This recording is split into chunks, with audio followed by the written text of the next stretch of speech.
Super, le Père Noël va bientôt arriver. Oui, mais en attendant, c'est déjà la Saint-Nicolas. Oui, enfin bon, Père Noël, Saint-Nicolas, c'est la même chose. Ah, bah en fait, bah non. Ah? Et voilà que Saint-Nicolas part en Amérique avec les migrants néerlandais. Et le fameux Sinterklaas devient Santa Claus. Les symboles un peu trop catho, crosse, mitre sont enlevés, et puis le père Fouettard aussi. Ça faisait un peu tâche.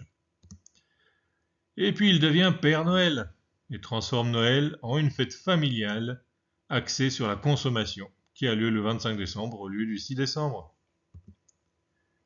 Enfin, Coca-Cola rend vraiment célèbre le Père Noël et le répand surtout après la Seconde Guerre mondiale.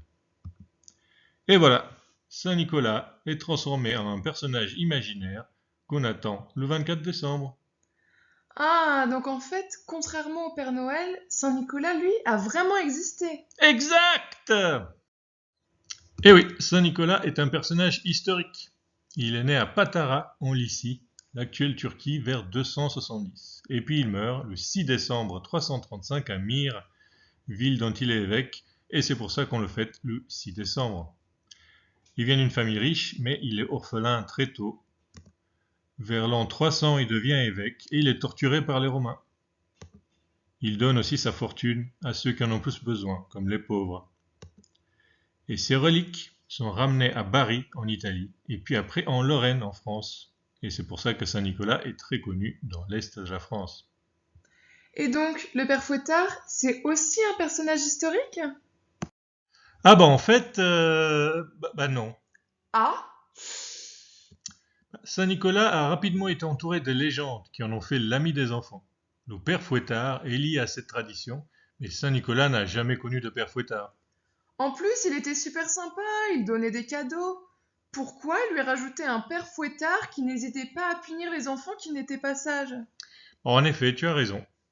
Cela dit, on raconte aussi que Saint Nicolas, lors du concile de Nicée, qui est la première grande réunion des églises chrétiennes, aurait giflé un certain Arius, qui disait que le Fils de Dieu qui s'incarne à Noël en Jésus n'était pas divin, mais juste la première créature créée par le Père.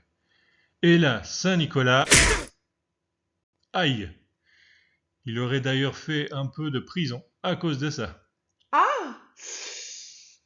Donc bon, quelque part, Saint Nicolas était aussi un peu père Fouettard. Donc Saint-Nicolas était un saint, mais il n'était pas parfait. Exact! Le 6 décembre, on fête Saint Nicolas, qui était un humain, où sainteté et péché cohabitaient dans la même personne, comme nous. C'est à Noël que l'on fête l'arrivée de la seule personne de l'histoire en qui se manifeste la perfection divine en plus de son humanité, le Christ. Personne d'autre que le Christ n'est parfait ou sauveur. Méfions-nous donc des personnes qui paraissent trop parfaites et qui se font passer pour des sauveurs. Ce ne sont pas des saints, mais peut-être bien des gourous. Hein?